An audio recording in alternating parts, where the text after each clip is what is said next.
A paz de Jesus, meus irmãos e minhas irmãs, salve Maria! Bem-vindos ao canal Via de Oração. O Santo do Dia é uma resenha diária dos santos guardados na memória da Igreja. Eles são os verdadeiros discípulos de Nosso Senhor Jesus Cristo. As vidas desses homens e mulheres são a doutrina e os ensinamentos da Santa Igreja. 9 de fevereiro, recordamos hoje a Beata Eusébia Palomino Ienes e a Beata Ana Catarina Emerick, santas que fizeram a diferença no seu tempo. Vamos começar conhecendo a história da Beata Eusébia. Ela nasceu em 15 de dezembro de 1899 em Cantalpino, na Espanha. Ela era um dos 4 filhos de Agostinho Palomino e Juana Ienes. Seu pai trabalhava como lavrador sazonal e durante os meses de inverno, quando não havia trabalho, era forçado a viajar para as aldeias próximas para mendigar comida, tendo ao seu lado a pequena Eusébia. Vamos conhecer a história desta beata. Aos 8 anos, Eusébia fez o seu primeiro encontro com Jesus Eucarístico e sentiu-se chamada a pertencer-lhe para sempre e totalmente. Pouco tempo depois, ela foi forçada a deixar a escola e trabalhar para ajudar a família. Todos os domingos à tarde, Eusébia ia ao oratório da escola, das Filhas de Maria Auxiliadora. Notando sua maturidade e responsabilidade, eles perguntaram se ela poderia oferecer seu tempo para ajudá-los, e assim o fez, transmitindo um espírito alegre e simples serviço aos que a cercavam. Beata Eusébia Palomino Ienes possuía o sonho de se tornar-se uma filha de Maria. As pessoas à sua volta notaram algo diferente, algo que era mais profundo, como uma vocação. Secretamente, Eusébia tinha o desejo de se tornar-se uma filha de Maria, mas ela não pediu para entrar na congregação, porque temia ser recusada por falta de dinheiro, recursos e educação. Esperava, com esperança, que por meio de seus trabalhos poderia se tornar uma filha de Maria, e dizia: se eu cumprir bem os meus deveres aqui, por amor da Santíssima Virgem, um dia serei sua filha na congregação. Certa vez, ela confidenciou esse desejo a uma superiora visitante, que lhe disse para não se preocupar com nada. Em nome da Madre Geral, ela aceitou Eusébia. Em 5 de agosto de 1922, Beata Eusébia iniciou o noviciado e emitiu a profissão religiosa. 2 anos depois, quando foi transferida para a casa de Valverde del Camino, no sudoeste da Espanha, onde foi escarnecida abertamente pelos jovens da escola e do oratório. Permaneceu indiferente aos comentários indelicados. Ela começou no dia seguinte a arregaçar as mangas e a cumprir as tarefas que lhe foram atribuídas.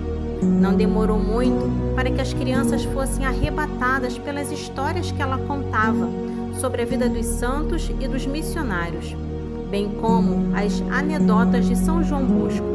Irmã Eusébia tinha uma excelente memória e o dom de contar histórias.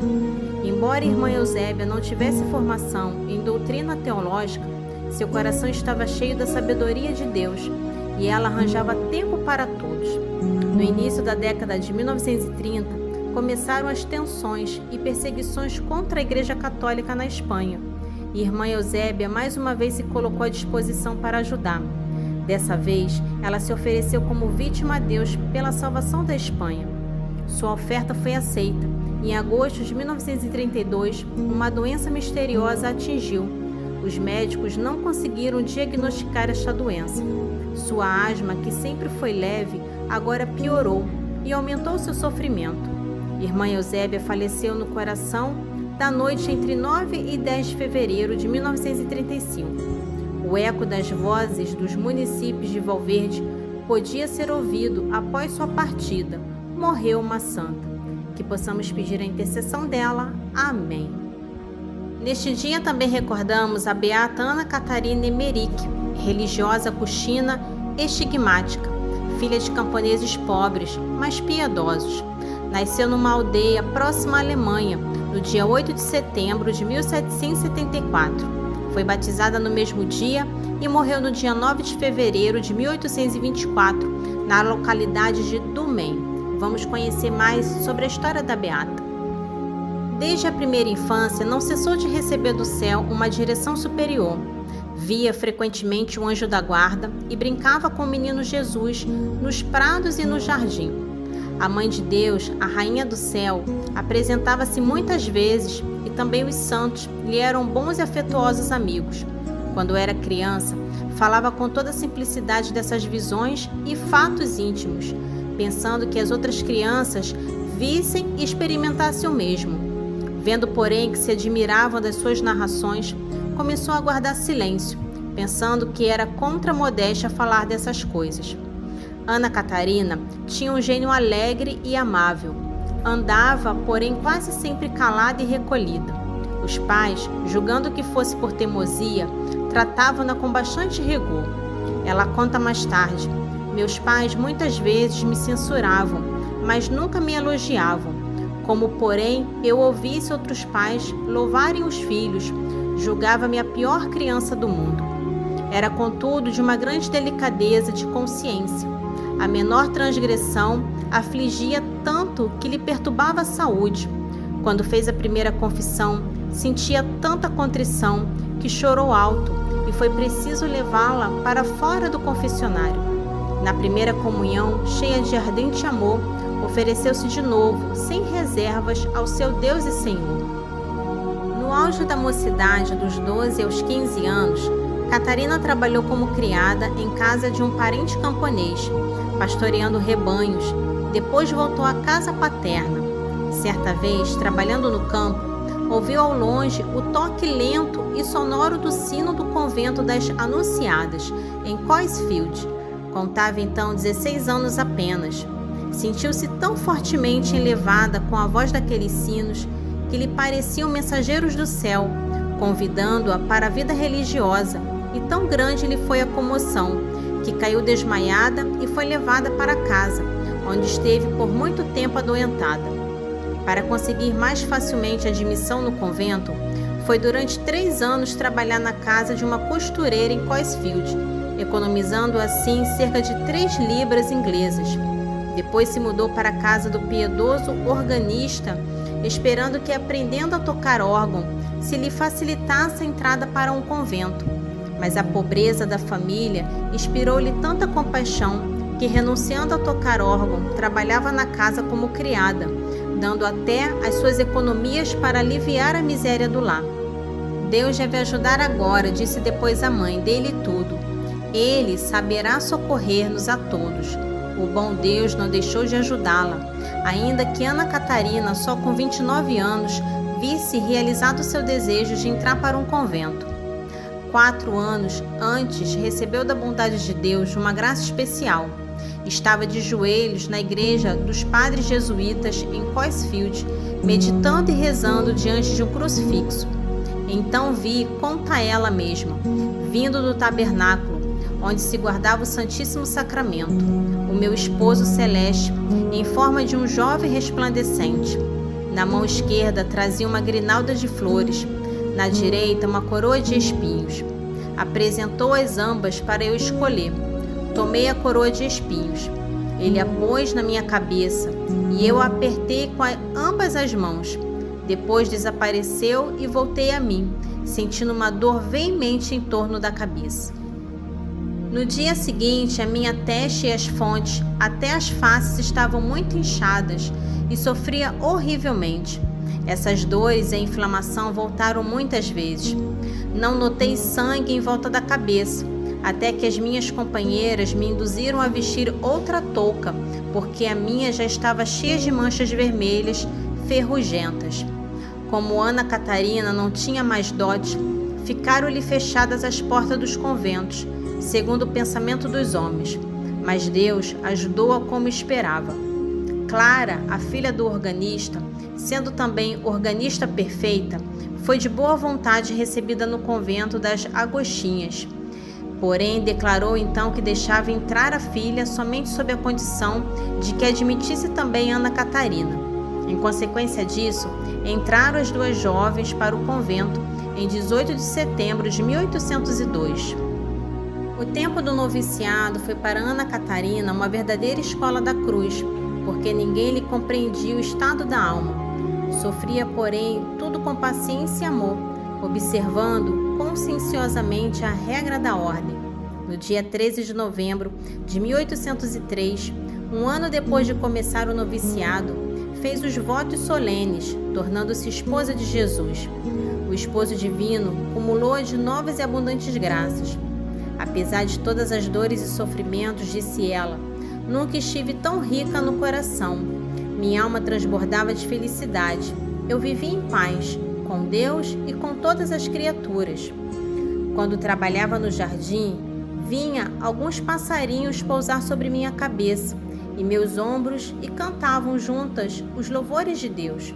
Via sempre o seu anjo da guarda ao meu lado, e ainda que o mau espírito me assustasse e agredisse, não me podia fazer mal. O meu desejo do Santíssimo Sacramento era tão irresistível que muitas vezes deixava à noite a minha cela para ir rezar na igreja, quando estava aberta.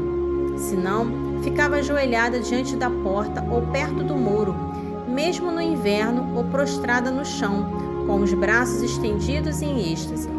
Assim me encontrava o capelão do convento, Lambert, sacerdote francês, exilado da pátria por não prestar juramento exigido pela Constituição ateia, que tinha a caridade de vir mais cedo para dar-me a Sagrada Comunhão. Mas logo que se aproximava para abrir a igreja, eu voltava a mim, indo depressa à mesa da comunhão, onde achava o meu Deus e Senhor. Com tantos conventos no princípio do século XIX, também o convento de Agnetenberg foi fechado a 3 de dezembro de 1811. As piedosas freiras foram obrigadas a abandonar, uma após outra, o querido mosteiro. Ana Catarina, doente e pobre, ficou até a primavera seguinte, quando se mudou para uma pequena casa em Douaumont. No outono do mesmo ano, lhe apareceu de novo o Divino Salvador, como um jovem resplandecente, e entregou-lhe um crucifixo, que ela apertou com fervor de encontro ao coração. Desde então, lhe ficou gravado no peito um sinal da cruz, do tamanho de cerca de 3 polegadas, o qual sangrava muito. A princípio, todas as quartas-feiras, depois nas sextas-feiras, mais tarde, menos frequentemente. A estigmatização deu-se-lhe aos poucos depois do dia 29 de dezembro. Nesse dia, às 3 horas da tarde, estava deitada com os braços estendidos em êxtase, meditando na Sagrada Paixão de Jesus. Viu então, numa luz brilhante, o Salvador crucificado e sentiu um veemente desejo de sofrer com ele. Satisfez-se-lhe esse desejo, pois saíram logo das mãos, dos pés e do lado do Senhor raios luzidos cor de sangue, que penetraram nas mãos, nos pés e no lado da serva de Deus, surgindo logo gotas de sangue nos lugares das chagas. O senhor Lambert e o confessor da vidente, padre Limberg, viram-nas sangrar 2 dias depois, mas com sábio propósito fingiram não dar importância ao fato, na presença da serva de Deus. Ela mesma procurava esconder os sinais das chagas, o que lhe era fácil porque desde o dia 2 de novembro de 1812 estava de cama adoentada. Desde então não pôde mais tomar alimento, a não ser água misturada com um pouco de vinho. Mais tarde só água ou raras vezes o suco de uma cereja ou ameixa. Assim vivia só da Sagrada Comunhão. Esse estado e a estigmatização tornaram-se públicos na cidade em março de 1813.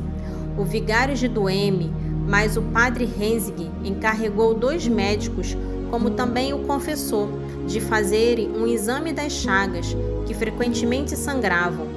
Os autos foram mandados à autoridade diocesana, a qual enviou o padre. Clemente Augusto, mais tarde arcebispo de Colônia, e mais Dom Overberg, o conselheiro medicinal, Dr. Von, fizeram outra investigação, que durou 3 meses. O resultado foi a confirmação da verdade das chagas, da virtude e também o reconhecimento do caráter sobrenatural do estado da jovem religiosa. Também a autoridade secular, querendo examinar e desmascarar a embusteira, mandou em 1819 uma comissão de médicos e naturalistas. Isolaram-na por isso em outra casa rigorosamente observada. No dia 7 ao 29 de agosto, o que lhe causou muita humilhação e sofrimento. Também o resultado desse exame lhe foi favorável. Irmã Ana Catarina viu no êxtase toda a vida e paixão do Divino Salvador e de sua Santíssima Mãe. Viu os trabalhos dos apóstolos e a propagação da Santa Igreja, muitos fatos do Velho Testamento, como também eventos futuros. Tocando em relíquias, geralmente via a vida, as obras e o sofrimento dos respectivos santos. Com certeza, reconhecia e determinava as relíquias dos santos, distinguindo em geral facilmente objetos sagrados de profanos. Adversários da serva de Deus querem negar-lhe o caráter sobrenatural das informações recebidas durante o êxtase, alegando que Ana Catarina tirava a maior parte dos conhecimentos de livros que antes teria lido, mas isso não está de conformidade com o que o peregrino escreveu em 8 de maio de 1819. Ela me disse que nunca fora capaz de aproveitar coisas de livros e que sempre pensava: ora, tal livro não há de fazer pecar. Também não pode guardar na memória coisas da Escritura Sagrada, mas tem da vida do Senhor a graça de tal intuição, que a consciência e certeza que disso tenho às vezes me fazem tremer, por manter um trato tão familiar e simples com uma criatura de Deus tão maravilhosa e privilegiada, como talvez não haja outra. Depois de muitos indivisíveis sofrimentos, chegou o dia da sua morte, em 9 de fevereiro de 1824. A 15 de janeiro desse ano, dissera a serva de Deus: na festa de Natal, o menino Jesus me trouxe muitos sofrimentos. Hoje me deu ainda maiores, dizendo: tu me pertences, és minha esposa. Sofre como eu sofri. Não perguntes por quê. É para a vida e para a morte. Ela jaz de febre, com dores reumáticas e convulsões, escreve ao peregrino, mas sempre em atividade espiritual, em prol da Santa Igreja dos moribundos. O confessor pensa que ela em pouco terminará, porque disse no êxtase, com grande serenidade: não posso aceitar outro trabalho, já estou próxima do fim. Ela pronuncia com voz moribunda só o nome de Jesus. A 29 de janeiro recebeu extrema-unção. Aumentaram-lhe as dores, mas repetia de vez em quando: ai, meu Jesus, 1000 vezes vos agradeço toda a minha vida.